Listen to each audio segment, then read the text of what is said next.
Hello, everybody. Welcome to a new YouTube live talk organized by the Atlas Experiment at CERN. My name is Darren Price. I'm a professor at the University of Manchester. I'm a member of the Atlas Collaboration, and today I'll be your host for this YouTube live. Today I'm joined by Ludovica Aperio Bella, who will be giving us a talk on precision measurements at the LHC and how they can help us to chase the unknown. It's also a reminder for you that after her talk, we'll be hosting a live question and answer session. So do remember to stick around for that. You can submit your questions in advance in the chat here on YouTube or over on Instagram now during the talk or at the end. Ludovica is a research scientist at DESY, working on the Atlas Experiment. Her research ranges from high mass exotic searches to precision measurements of the properties of the Higgs boson and the W and Z bosons. Ludovica has held leadership roles within the Atlas Experiment, contributing significantly to both physics and performance groups, and currently leads a research team dedicated to advancing precision measurements of the W-boson and the Drell-Yan process. So a pleasure now to hand over to Ludovica for the rest of the talk. Hello, Darren, thank you. I'm really, it's a really big pleasure for me to be here today. And I'm going to share my slides to start talking with you. So let me up. Okay. And let me also trying to go full screen. Okay, so hello everyone again. So today I'm going to try to explain you how within the Atlas experiments we are chasing the unknowns, looking at the very, very well known. Okay, let's start with it's somehow general introduction. I think it's always very nice to set up the stage. So particle physics is a fascinating field which tries to answer fundamental question as what everything is made of and what are the fundamental laws that rule them and why does the universe take this shape. So it's really, really fascinating. And just to give you an hint on what we are trying to do here, we're just trying to answer a very simple question of what is everything made of. And I think this is really the main things that define our field in the last century, because what we try to do is indeed to understand what are the most smaller and fundamental components that define our matter and our universe, looking smaller than, of course, we're not caring if something is made of wood or lead, and we're not even caring about the molecules that are composed, but we are going really subatomic scale, so smaller than 1 billion of 10 centimeters.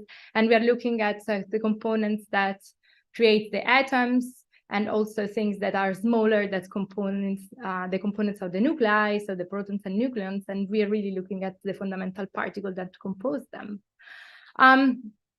So particle physics in the last century made of this very beautiful theory that is called the Standard Model, which give us a single picture of the structure of matter. So if you're really a bit used to this, you might know that we are able to describe the full visible universe with just two quarks and an electron and its partner. So the two quarks are just what I've shown before, so the really real small fundamental components of the protons, which is inside the nucleus of the atoms. And then the electron is nothing else but the positive particle that going around. And so negative particle that's going around. And actually that's it. There is nothing else. But with particle physics, actually in after this, the beginning of the century, we started looking also, digging out a bit, are more exotic particle matters that are also then showing in these slides. And then we finally, in the 1970s, we created this very beautiful model that is called Standard Model, which from now on is only SM in the slides, which actually explain and organize all the experimental matter observation that we have done in the past century. But what also is very interesting is that the standard model also describes all the fundamental forces that govern the interaction between them and actually categorize these forces in particle mediators. So each force has a particle that is associated to that. And this is actually, funny enough, the things that are more complicated to see.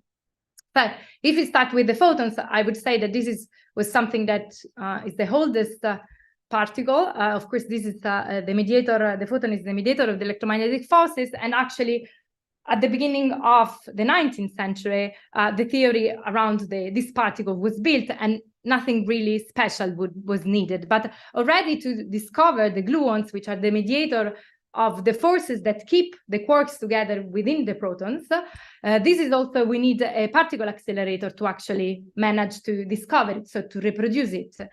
And then going a bit further in time, this year, in 2023, we are actually celebrating the 40 years of the discovery of the W and Z bosons, which are actually the mediator of the electroweak force, which is one of the very important forces because this is the mediator of the nuclear reactivity. So it's a very important force, but those particles, since are more massive, we needed a bigger accelerator to actually discover them. And of course, very much more recently, so last year, we actually celebrated the 10-year anniversary of the Higgs boson, which is actually the particle which is the mediator of the force that define the mass of all the other particles in the standard model. So this model is actually quite beautiful for us and quite impressive because by day to day, us like a physicist, we are celebrating the success at LHC, so this very huge collider,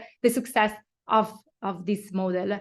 And in this plot, what I wanted to show, so in this slide on the right side, you have the standard model, as probably many of you know. So this is this nice circle where all the particles of the matters are under the exterior part, and then you have the forces, and then in the center you have the Higgs boson that actually give mass to all of them. So this is a very nice pictured figure of the standard model, but actually what we are doing day by day is really to check and to measure each point on this graph, which actually correspond to measurements with a very different intensity of our beam, because this is LHC, so we are indeed colliding protons at different intensity, and then we are checking that what standard model predict is indeed true. And for the moment, you can see that all the points lies on these gray bands that correspond to the standard model. So this is a quite exciting celebration of how good this theory is. So it's clear, I hope that now I convinced you that the standard model is definitely our well-known, but then what about the unknown? So there are a lot of unknowns, and this is why we are continuing our quest, so why we are still here today to work on particle physics, create this huge accelerator and looking at our data, is because it's not yet time for us to call it a day, because even if the standard model is the theory best described by the subatomic work, this is not enough, because this is not explain the complete picture. So there are several open questions that you might have heard about. So what is the dark matter? So in the sense that only 5% of our universe is done of visible matter, so the things that we actually know and see. And so what else there is in the matter? Because we have evidence that there is something else, but we cannot actually manage to see yet. And then what happened to the antimatter? Because right now we know that for each matter particle, there is an antimatter partner, but we are actually not able to see that in the universe. So what happened to this antimatter? And then, for example, why there are this nice 3 generation of things that I've shown you in the nice view of the standard model. So this is still not clear. So this is the reason why we are going forward, pushing forward our knowledge, and we are building this huge machine, like, for example, the LHC, where Atlas is. So LHC is the world's largest and most energetic particle accelerator. And the goal of LHC is really to recreate the universe at its billions of a second after the Big Bang, so that we are able to hopefully create all the particles that were there and that for some reason are not there anymore. And so LHC was designed a discovery machine, so is able to create new things, like, for example, the Higgs boson. We managed 10 years ago, 11 now, 11 years ago to produce Higgs bosons, and this was a major achievement. But only recently, it was shown that the experiments at LHC can also perform precision measurements. But why those precision measurements are important? When I'm going to conferences, what I often say to really put the peps on the people is that in absence of direct signal of new physics, precision measurements of the fundamental standard model parameter could be the groundbreaking path for the next discovery. So this means that precision measurements of the well-known somehow can show us where to look for new physics. So this, for me, means just chasing the unknowns with the well-known, and this is a bit the topic of this seminar. So, but probably the main question is how we can do this. So to do this, we need a well-known, and so we understand that standard model for us is the well-known, and then we have the unknown, but we need something to connect the two. So to look for with the well-known to the unknown. And so to do this, what we need to do is to looking at the Lagrangian, so not to the T-shirt, but actually what is written onto the T-shirt. So this is actually the language that particle physics use to describe the rules of the standard model, because the standard model do not only have this amazing predictivity, so that predicts the rate on which we can predict the particle, but also at which rate we can produce it and the interaction, but also the formalism of the standard model itself describe very precisely how the particles interact within each other and also links them together, which is very, very powerful. So during this talk, I'm not going to use the Lagrangian because I know that this is quite complicated and definitely complicated also to me. So what I'm going to use often are those kind of diagrams that you can see in the left of the slides that are now moving and getting colored. So those are is a very intuitive and cool way that us as particle physics use to describe the theory, so the underlying math, as you can see from this GIF. So you see that, for example, this is just the interaction of two particles that could be, I don't know, whatever, leptons, so and two electrons that interact and share and exchange between them, for example, a photon. So this is a very easy way that we have between us to describe what is the standard model. And so now I'm going to give you a very good example on how looking at the relation between the standard model can help us to our quest of new physics. And very, very good examples are the W and Z bosons. So the W and Z bosons were discovered 40 years ago, as I said. So in the right of the side, so inside the screen, you have event displays. So this is how we discover the particles, so how we saw really the particles, in particular the W in the left, drawing in 1983. And so this was really the first discovery of the W made in UI1 at CERN with a quite smaller accelerator than what is now at CERN, so the LHC. And on the right side, this is a Z boson event, so where you can see a very clear signature where the Z is produced, and then you have the two leptons that created. And this is was done in 1989, and this is the lab experiment, so when we're colliding electrons pair to create indeed Z's. So 40 years after that discovery, the Z and W and Z boson are still created at LHC with a very huge rate. So we have now an unprecedented amount of them, so more than 15 million only in the run one of LHC. And why we are still creating these particles? So in principle, so if we create them, why we are interested in them? Because the properties are related to very fundamental symmetries of the standard model itself. And so the relation with other observable in the theory are used today to stringently test the validity of the standard model, and so to look at unknowns and new physics. So this is really exciting, really cool, in my opinion. So now allow me to be going a bit more technical. The production of the W and Z boson is described by the standard model only by 3 parameters, which are very, very well measured. And in the bottom of these lines, in the right side, you have this fancy way as we describe the production of those bosons in the standard model. So you have two fermions that are actually the partons inside the protons that actually interact them, create this one of these bosons, and then the boson decay then. And the rate on what this predicts is super well modeled in the standard model, because we know since long time these three parameters in the left side of the slide. But now, what about other parameters? So given these three well-known parameters, other standard model parameters can be expressed in a unique way in the standard model, but not only. And so this is already, you can see that in the first line, we have the mass of the W, which is connected to some other parameter like the mass of the Z. But also what standard model does, it also allows that actually there are other corrections that actually modify those very stringent relation, adding the influence of other particles. So what I would like to say is that actually this correction that we are very fantastically called loop correction. So this means that when we produce a W or Z, while producing it, there are other particles in the standard model that actually can modify a bit their properties, just because they are there in the standard model. And so this means that the production of the W and the Z is really connected and sensitive to the other particle masses and couplings.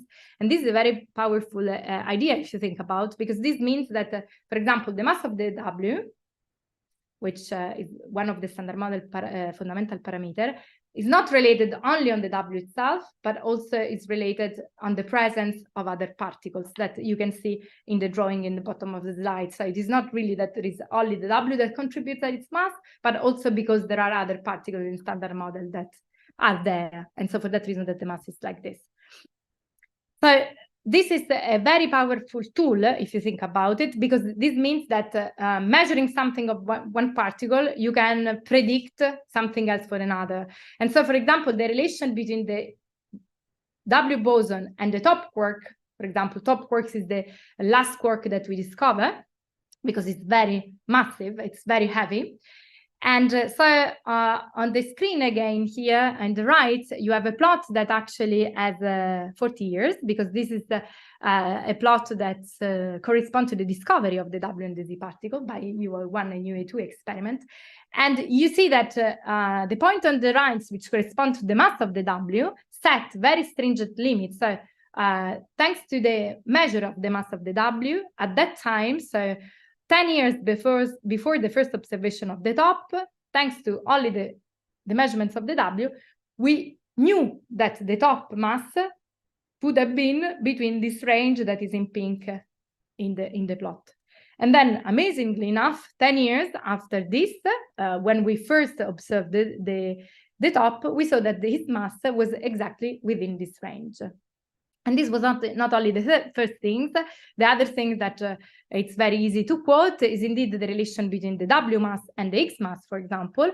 And in 2005, again, when LEP results were the legacy results, so all the LEP experiments combined the results, their results on the mass of the W and the mass of Z were used again to constrain the Higgs boson mass. And so actually, almost a decade before its discovery, we knew that the mass of the Higgs boson should have been between 195 GeV and 225. So actually, we measured it very precisely 10 years ago to be 125, and amazingly enough, once again, the value was exactly where the standard model was expecting it to be. So now, what's happening now? So we can ask, oh, okay, cool. So now we can still use the standard model to constrain more and to get more insight.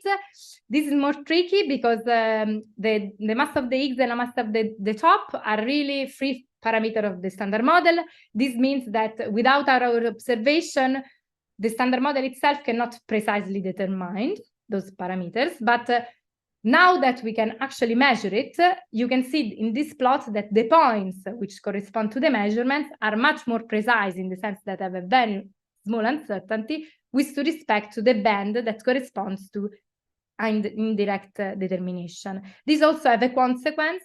The consequence is that improving the precision on these quantities, so measuring it better, will not really increase our sensitivity to new physics, because actually we just improve input parameter, but the output that the standard model can give us is not giving us a path versus something new. And this is actually, this is not indeed true for the mass of the W, because if we look again to this plane, which connects actually the mass of the W with the mass of the top, we can see that the indirect determination of the mass of the W, which is 7 MeV, so very, very tiny uncertainty, is much more precise than the experimental measurements that in this plot is corresponding to this green horizontal band. Moreover, quite interestingly, last year, CDF, which is one of the experiments at Tevatron, which is another very huge accelerator in the USA, measure actually the mass of the W in very, very precisely, but somehow the central value, so the mass that they measure, was definitely too heavy with respect to what standard model predicts. And so you can see here that, for example, the orange band, horizontal band, is quite far away from the blue curve, which actually is what standard model predict. So this is quite exciting, because this might mean that there is another particle in this poster that actually is playing a role on this value of the mass of the W, as you can see in the drawing in the bottom.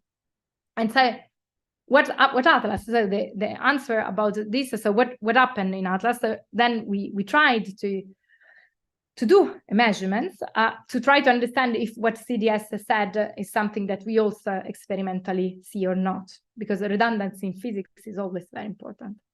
And actually, this corresponds to 40 years of measurements, because of course CDS measurements is only one of the measurements that the CDS experiment, for example, made since actually 20 years, as you can see from here, because in this plot you see the mass of the value of the mass of the W and the precision, which is actually shown by the error on this each points here versus time. So you can see that actually versus time, we really actually the community managed to shrink this error, but it's actually quite not enough. And then you can see that the last green point, and I'm not sure why I'm not sharing my point, but in any case, the last green point show you how this new measurements is a bit outside all the others. And so this makes things quite interesting. Okay, so but why it's very complicated to measure the mass of the W, the W mass. Okay, first thing is that because the W has incomplete kinematics. So the W bosons decay when decay leptonically, so when decay into leptons, so in electrons or muons or taus, actually decays, connects the leptons with its partner, which is neutral, which is called the neutrino. I didn't went to the details at the beginning, but I hope you can follow me. And so this means that the decay for us is not complete, in the sense that in the detector you miss something because the neutrino is undetectable. So what happened is that you don't have any very nice invariant mass. So if you might remember that the Higgs was discovered because we saw actually a very nice peak, which was very, very inequivocal with respect to our background that is here in red, right?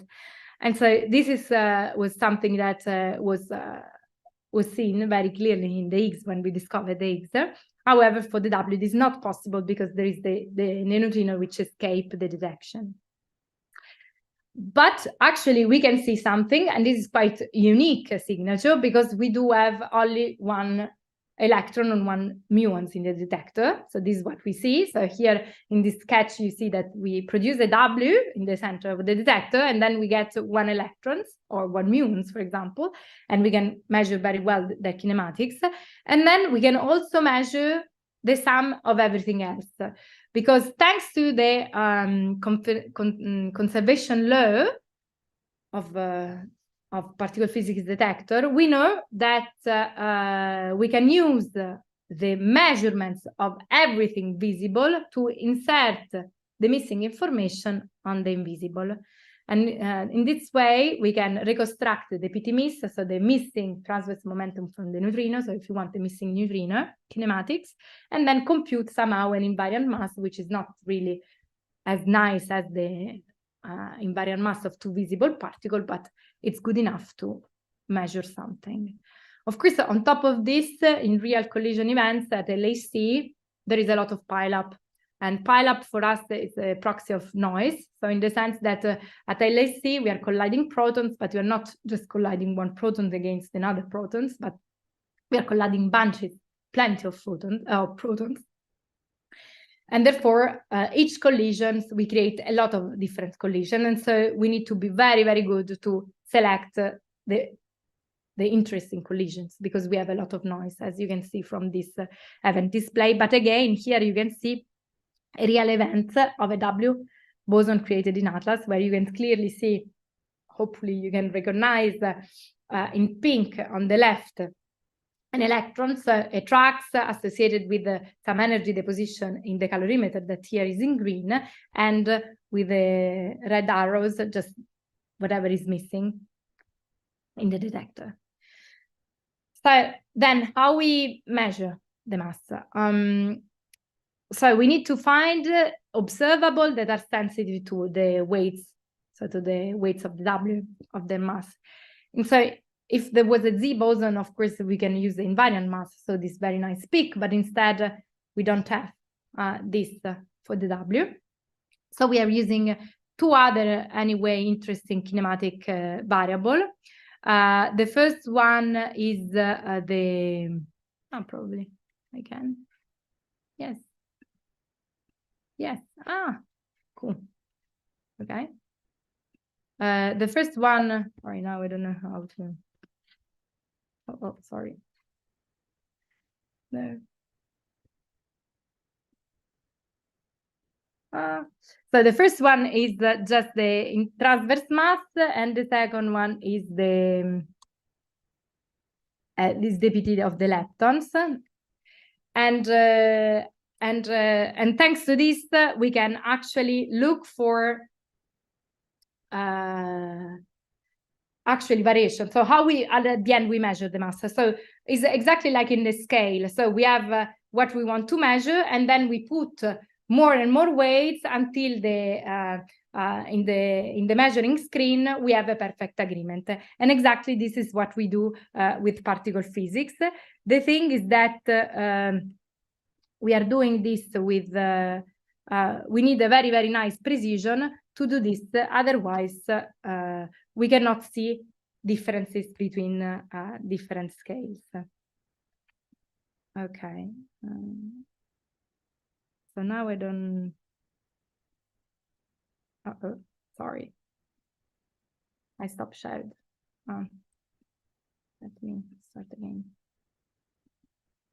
Okay, so where we were. Okay, here. Good. So then what we need to make sure? We need to make sure that we have an excellent control of the detector response, because otherwise we won't be able to see small variations. So we will not be able to measure the mass of the W on, well, we would like to know. And so this means that we cannot have a blurry vision of our electrons or our muons that are the decay products of the W, but we need a really, really clear understanding of the detector response and the calibration. And so for the people that can appreciate that, you can see how well this is done looking at these invariant mass plots, and this plot where in the bottom you have the level of agreement between the data in black and the different process in, for example, in orange or in white. And you can see that actually we reach a very high level of accuracy, which is quite amazing for so busy environment and so complex experiment as Atlas is. Moreover, a part of the incredible control of the detector response, we really need a very good control of underlying physics, because as I tried to explain at the beginning, physics process some different production, or if some underlying physics is different, this can modify the the kinematic of the decay products of the W, and so make our measurements much more complicated. So actually what we need to do is to do other auxiliary measurements of other properties of the W, for example, to make sure that we do understand everything and we can have everything under control when we create the templates that we compare with the real boson. So when we add a different weights and a different hypothesis for the mass of the W. And a very clear example of this is, for example, the PT spectra of the W boson. So this is the transverse mass of the transverse momentum of the Higgs boson, of the W boson. So for example, is if you want the kink in the transverse plane of the W boson, because we can create a W boson at rest, but we can also create a W boson with some kink. And the kink will be proportional to actually the some radiation that is done. And this means that we will have a recoil of particle. And as I tried to explain at the very beginning, the PT of the lepton, so the transverse momentum of the lepton, so how fast the lepton, if you want, to go through the detector, is really related and change shape if we do have initial radiation or if we don't have initial radiation. So if the W transverse momentum is 0 or not. So if we create a W with a kink or not. But measuring precisely the W boson transverse momentum is quite a challenging business, because this is all related on how actually the two protons interact themselves. And already 12 years ago, we measured very precisely with the data the spectrum of, so somehow precisely the spectrum of the transverse momentum of the W. And we have seen that if we compare this, the data value with a theory which accounts only one radiation, so only a very simple, if you want, diagram as the one that is in the slide in the left, we have a very discrepancy. So that our data and our theory do not match at all, as you can see here in the yellow box. So to match the data, what we really need to do is to have prediction. So we need in the standard model to add additional radiation. So we need to add additional gluons, if you want, to the story to make the PT of our prediction looks like our data, but then everything magically match. So however, this what happened 12 years ago. So these measurements was absolutely not enough at the level of precision that we need for W mass measurements, because to measure the mass of the W at the precision that is needed to actually test and stress test what is expected by the standard model, we need to predict or be able to measure the transverse momentum of the boson, of W boson, much better, because this level is not enough. And therefore, what's happening is that recently as well, in the beginning of this year, we published these very incredible measurements of the transverse momentum of the W, and this was never done before with this level of precision. And we did this thanks to the fact that we also take special runs of LAC with very small noise, so with very small level of pileup. And we had to do this indeed to be able to measure the PT spectra precisely enough, so with 1% precision, to be able to be a very important experimental input for the W mass measurement. Another fundamental measurements and outstanding news that we managed to achieve very recently is the precision determination of the luminosity. The luminosity, as it's I tried to show with these slides, given us nothing else than how many PP collisions are in a data sample. So if you want how luminous, how many particles interact. And these quantities is extremely important for precision physics in general, because it's a key parameter while defining and measuring the cross-section, where for us cross-section means the rate of a process. So whenever we have a very, very precise standard model from, for example, expectation, we need to be as good as the experiment, as the theoretical expectation to measure this rate. And so for that reason, we need a very, very precise measurements of this luminosity. So we need to be able to know very precisely how many PP collision we are producing in a data sample. And recently, Atlas published this with a precision below 1%, which is the most precise determination at Hadron Collider up to date. So this is really incredible. And this makes, for example, able to measure integrated cross-section. So if you want the total rate of production of W and Z bosons at a level of accuracy that total, which is below 1%. So this is at per mil level, which is very impressive already, which is already a factor of 2 and 3.5 better than the previous results. So this makes us confident that we are actually quite in good shape to measure the W mass quite precisely. And so the way, I just give you 2 examples, but with this slide, I would like to give you also a sensation, a feeling how long is the way to measure these quantities so precisely in Atlas, which is a so complex detector. And then here I'm presenting you the most recent Atlas W mass measurements. So with the latest Atlas results, we reach a precision of the mass of the W of 16 MeV. So, and this is, we're approaching the precision of 7 MeV. That was the goal, to actually really check if there is something else, or to give us really the right path for a new discovery. And another quite interesting statement that we can do with this kind of measurements is that the W mass results in Atlas is compatible with the standard model. So in the bottom plot, you can see that the measurements, which is the horizontal band, is on spot with respect to the gray band, which correspond to the standard model expectation. So for what we are concerned, the mass of the W is really there, and what standard model predicts, so compatible with the presence of the top of the Higgs and the Z, but not really to other particles. And the CDF2 results stay isolated. However, this result is quite exciting. So we hope that with more measurements and more precise measurements, we can say something also us towards this direction.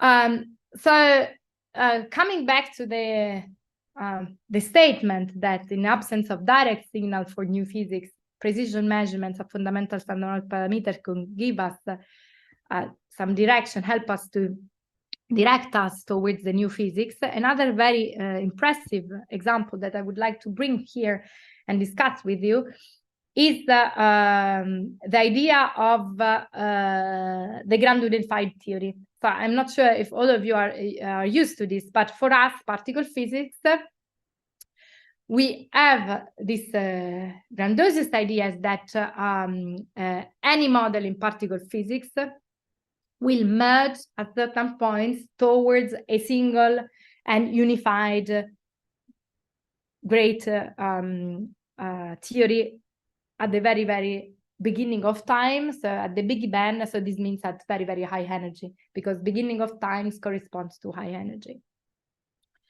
And so this means that at certain points, the electromagnetic force, the weak force, and the strong force needs to cross each other. So the strength of those coupling needs to cross together and reach a point where they become a new and unified theory. However, if this is not happening, so if the strength of the force at very high energy are not crossing each other, this could happen just because there is something else on top of the standard model. So there are extra particles that we are not yet seeing that actually make the forces not crossing each other.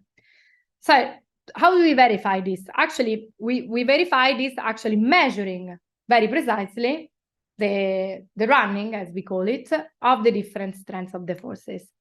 This is very easy to do with the electromagnetic coupling and with the electromagnetic and the weak couplings, because they're known very, very precisely. So those are the very well-known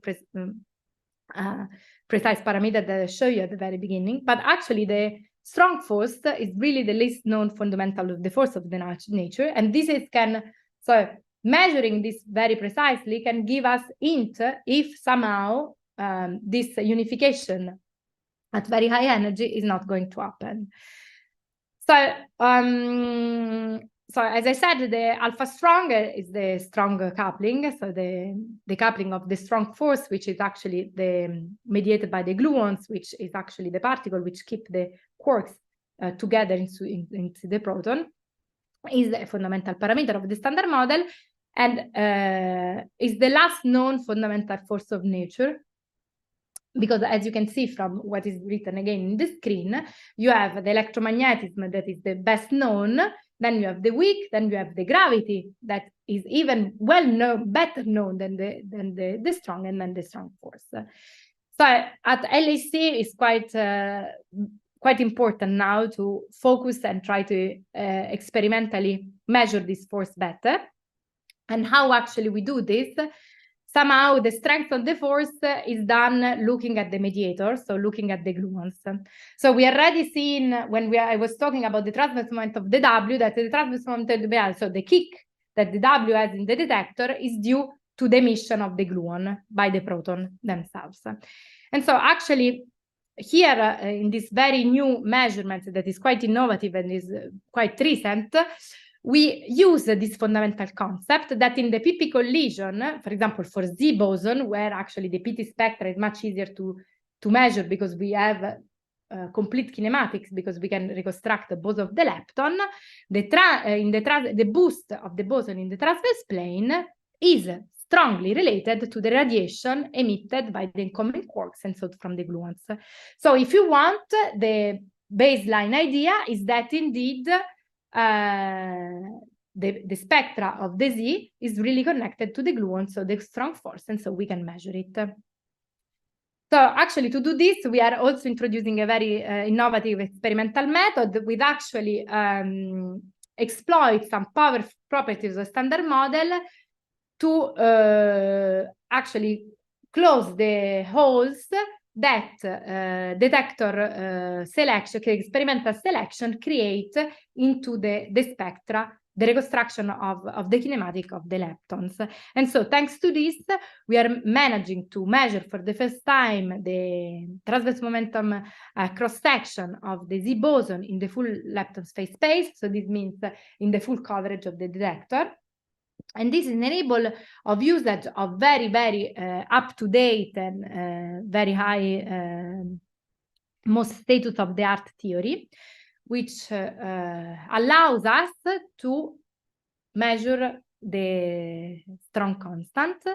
And this is the results, which, as you can see from the plot on the right, that the Atlas measurements is the red point in the very bottom of the slides, and you can see how small are the uncertainty with respect to all the previous measurements. So this is actually a quite impressive results, which really is at the edge of the state-of-the-art prediction, and actually allows us, as you can see, to put another point in this very nice plots which show the strength of the strong forces and the uncertainty on it versus the year. And you can see that the alpha, so the measurements of Atlas reach an unprecedented precision of 0.7%, so below 1%, which is quite impressive. Of course, the target of 1 per mil, so 0.1% is quite far, but still this is a quite incredible results, given also all the other experimental precision that other experiment and other collaboration have done since now. So let me conclude with this. So we are at 40 years from the W and the Z discovery. However, the W and Z bosons, I guess I managed to convince you that play still a very central role in the LAC physics program. In particular, their very unique signature allows either for search for new process or to guide us really towards the unknown, thanks to their relation with the other particles to the standard model, and also allows us really to improve our understanding of nature and also improve our understanding of, in general, how particle physics and this field is evolving. So yeah, I think that's it from my side. Thank you. Thanks, Ludovica. Thanks for this summary and explanation of how particles we know and love can hopefully reveal some mysteries in the future.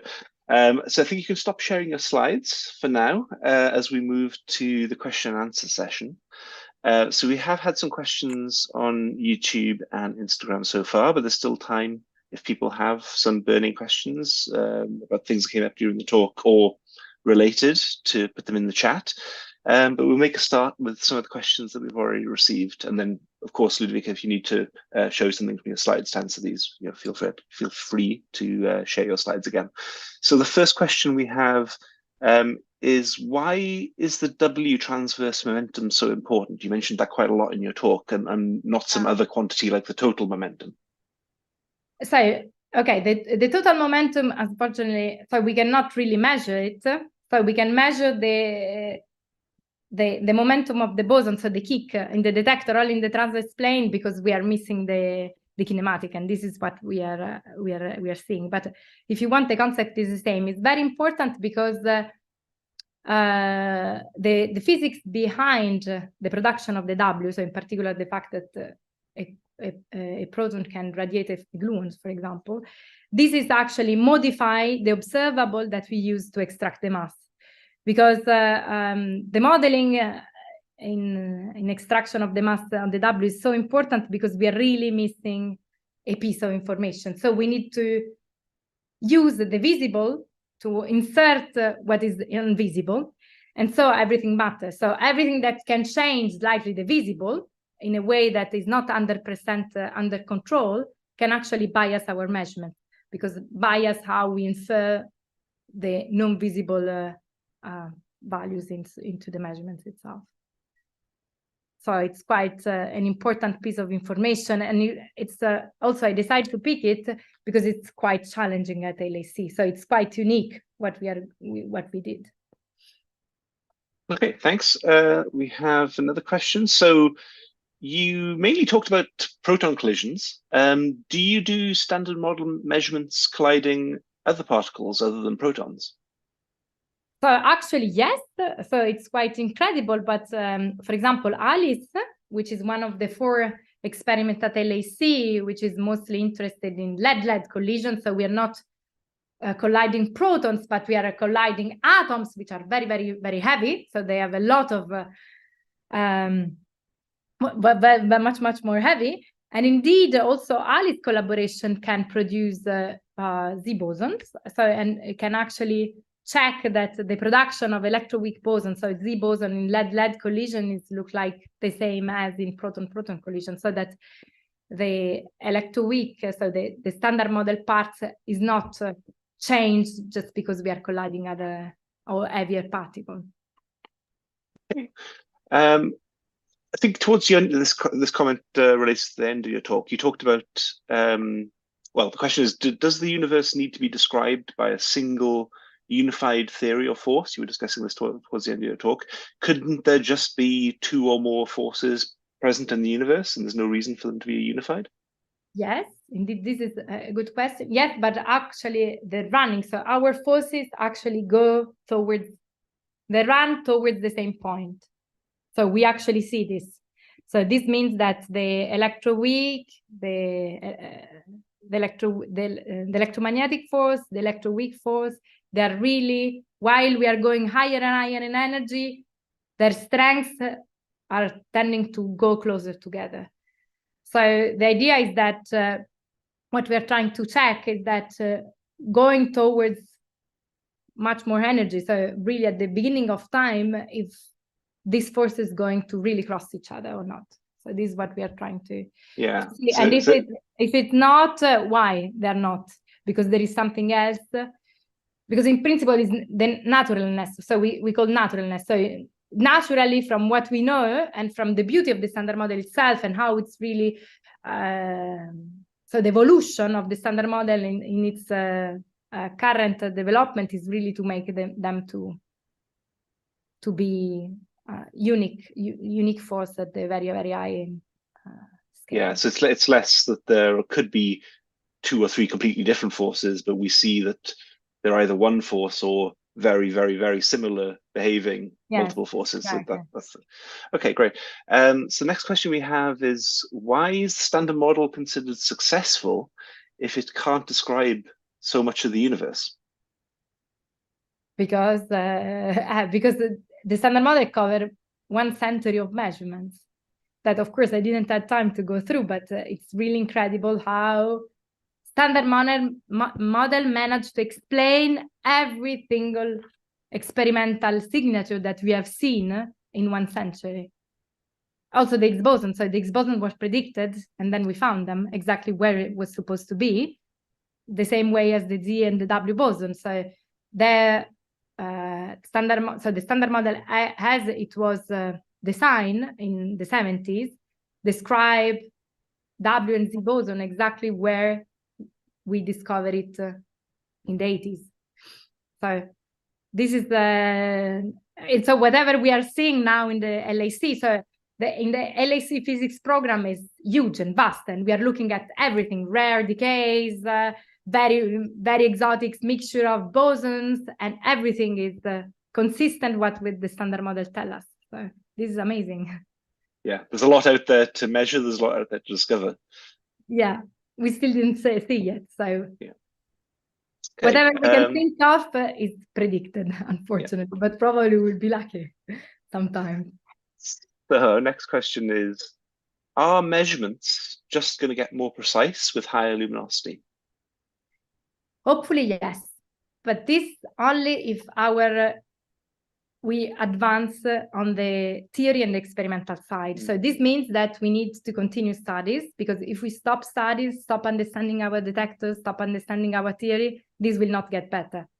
So this is really progress. So if we stop doing what we are doing, we will not be better. But if we continue doing what we are better, so inventing new methods, starting to exploring different facets of the problem, yes, definitely. I strongly believe this. Yeah. Need more data, but it's not the full story. Not the full story, no. Okay. Next question is, what is something mysterious about a particle we've already discovered? So, in my personal view, they are hyper mysterious. So, I mean, every time that we so it's not that it's mysterious. I think that the measurements that we are doing are incredible, because nobody thought 10 years ago that we would never, ever be able to measure these things better. So the fact that we can measure these things better makes them still very interesting, right? Okay, great, thanks. So technical question about something I guess you mentioned towards the end of your talk. How do you actually measure how many protons interact? Okay, so this is we are using several different detectors, and we are using different kind of measurements and information in the detector. But for example, one easy example for me, because I was talking about Z, we count the Z. So it's the inverse logic of what I've shown in the slide. So standard model tell us that we should see dot Z given a certain amount of data, and then we are actually going to count, and this is with the inverse. So the cross section, this is called the cross section. So the rate on which Z boson should be produced, then we count, and the missing ingredient in this formula is indeed the luminosity. So how many times the protons collide. So this is an easy check, but we have a lot of other different measurements on this. But the Z counting, as it's called, is one of them. So I found quite fancy too. Okay, yeah, I think that's the key thing, right, is to make sure that all these methods agree with each other Exactly. as well. Okay, next question is, are there any other ways to measure the strong force? Yes, plenty of them. So in general, what we are doing, usually we are looking at jets. So every time that a jet is produced, so every time that you switch on your detector and see a jet is nothing else than a gluon that was emitted. Or a jet multiplicity, or in general ratio of jets, multiplicity. So if you see an event which has 2 jets or 3 jets, we know that the ratio is directly proportional to how many alphas, how many vertices you have, so how many times the strong force was emitted, so the gluon was emitted, so the gluon is the mediator, so it's very connected to the strands. And so in general, we are doing this with jets. The problem is that jets are way less experimentally precise because it's much more complicated to measure them. And so we saw from the plots that the collider and the measurements with jets in general have a bigger uncertainty, just because so theoretically it's very easy as definition, but experimentally it's much more challenging. Yeah, theorists will probably be upset about you saying that their work is easy. Yeah. Good. Okay, so now complicated one. If we are measuring standard model particles and then searching for anomalies on top of the rates or whatever you're seeing, could new physics be missed by assuming those anomalies are the standard model? You know, how do we define what's the standard model and what's the anomaly? Okay, so for that reason that we measure, we need auxiliary measurements. So for that reason, we are I stressed a lot the measurements of the transverse mass of the boson, for example. So this is exactly why we need to have our prediction, so our Monte Carlo, our simulation, able to measure whatever we expect from the standard model, right? So only in this way we can really distinguish between anomalies and what we expect. So for that reason, that the physics modeling, if you want to say, the auxiliary measurements are fundamental ingredients, because otherwise, yes, we could make the error that we say this is an anomaly, but it's not, or vice versa. So we are missing some anomalies because we think that is what standard model predicts. Yeah, got to be very careful about this, doing measurements, right? Yeah. Okay, so next question is curious just as to where you guys think or hope LHC will see new physics in standard model measurements or searches. So where do you think new physics can come from? I guess that's your personal opinion. So I guess given the fact that unfortunately we don't see it in spectra. So, for example, one's always hope to see a very nice peak, looking at whatever happens.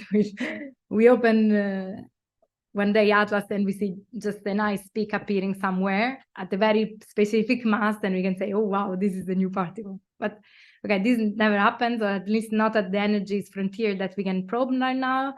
So I guess I think that there are two things. Either other quark sectors that are somehow interesting for the strong force. So this is, if strong force is different of what standard model predicts, this might be that there are other quark sectors. So there are no 3 families more, and so you can see somehow there. Otherwise, whatever other standard model which really interact in the electroweak sector, so that couplings with the Higgs can be shown, for example, in anomalies of the mass of the W, for example. So after the CDF measurements, there were plenty of paper. I have to admit I don't have a favorite one. So I would prefer spin 1, so an easy one, but I don't have my favorite. So I'm not Susie or leptoquark fan. I'm just agnostic on this sense. Yeah, I guess we have to keep our minds open, right? We don't know where the new physics will come from, so we have to check everything. Another question we've got is, does Atlas have a supercomputer? Or I guess you can also talk about computing with Atlas in general. Definitely. Definitely. So I think that we are more and more exploiting these new techniques, technologies to make our advancement in our selections and whatever is machine learning and all these things are very widely used now in Atlas, and I think this is what the future is. Where we expect in the future. However, I have to admit that in this kind of precision measurements, we need to be a bit careful because we cannot really use black boxes. So we cannot really use a supercomputer that's saying, okay, we'll calculate this and much faster than everything else. But then we don't have control on what we are doing, because otherwise we can create too much uncertainty that is not allowing us to pursue our goal. However, I think that this is definitely the future. Okay, and then we've reached the top of the hour, so final question from the audience is, what's your favorite particle? Okay, so a few years ago, so they asked me the same question, I said the Z, and I think it's still the Z boson, even because the Z boson is so useful also to measure whatever for the Ws, even though, yeah, the Ws is also beautiful, but I think my favorite is definitely the Z boson. Okay, great. Thank you. So thanks for the presentation, Ludovica, and for staying around to answer the questions. Thanks again. And before we close, just a reminder to everybody connected that they can also check out our YouTube playlist online for previous lives, visits underground, and lecture series on other topics. Thanks everyone for joining us today. Bye for now.